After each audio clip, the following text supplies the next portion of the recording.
Anthony Vasquez Sr. After I got out of high school, I did my service in the Army. Did my 2-year rotation. I was young, probably wanted to travel around and see the world, which really didn't happen. You know, I was stateside the whole time. Did my basic training in Fort Leonard Woods, Missouri, and also did my advanced individual training there. After 2 years, I decided that was enough and wanted to get out, so I got out.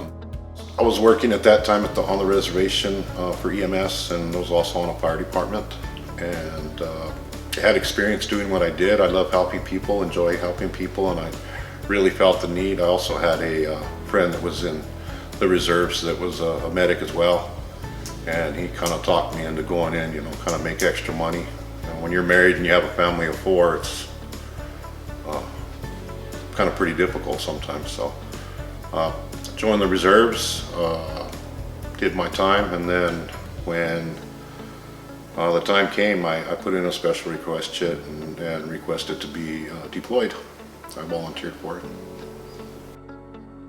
I was a reservist for the 8 years, from 2004 till 2012, with one tour from 06 to 07, Operation Enduring Freedom. Of course, all of that was after 9/11, so I felt the need to help, and they were short on corpsmen to help Marines and people in the battlefield or wherever needed, hospitals, stateside, wherever. The active duty part was, you know, like I said, from 06 to 07. The rest of the time was reserve. I was a E4, Petty Officer 3rd Class. My rate was HM3, Hospital Corpsman. Was also a Fleet Marine Force 8404 doc, so I was pretty much attached to a Marine unit. For me, it was a sense of being able to do, sense of pride, being able to help wherever I was needed the most. Different billets that we were able to apply for different areas in the United States that needed assistance for whatever reason. You know, we could deploy as well. You know, taking time aside from our regular jobs, and we would go do different trainings and different deployments for different missions, aiding and assisting for humanitarian efforts or whatever it was, you know. So we enjoyed our job. I enjoyed my job the whole time I was there. It was pretty good in the Navy. I mean, we were very well taken care of. I didn't have any regrets at all.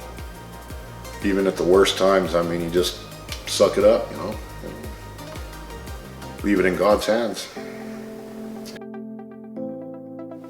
At that time, my children were my oldest was only 13, my other son was 12, my daughter was 4 years old, and then about a week before my deployment, my 4th child, Hopi, came along, and she was born, so I got to spend about a week with her before I was deployed. I was gone for a whole year without being able to see my family or anything like that, so we got to talk every once in a while to the family and stuff, and I'm sure that, you know, at that time they didn't really understand what was going on. Now that they're older, of course, they do understand, but it was pretty difficult on everybody. It impacted my family pretty hard.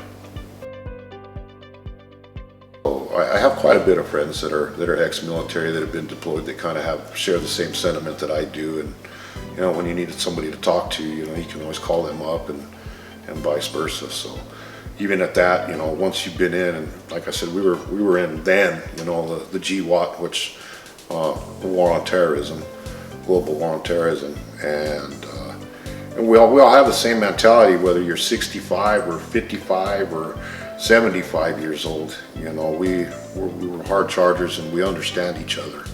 We have like a different language, I guess.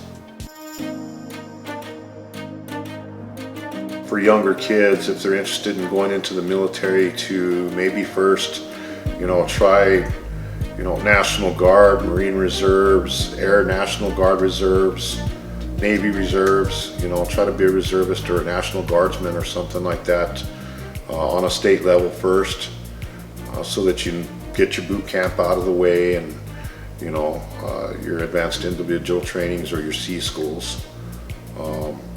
and then you're really not committed to here nor there. That way it kind of opens your eyes to see if that's what you really want to do. But by the time you're done with the National Guard or even boot camp, you're going to know, yeah, this is for me, or what was I thinking, right? It doesn't matter which branch of service you serve, but it's like anything else. You have to give your 100%, and you have to be dedicated to that and really want that.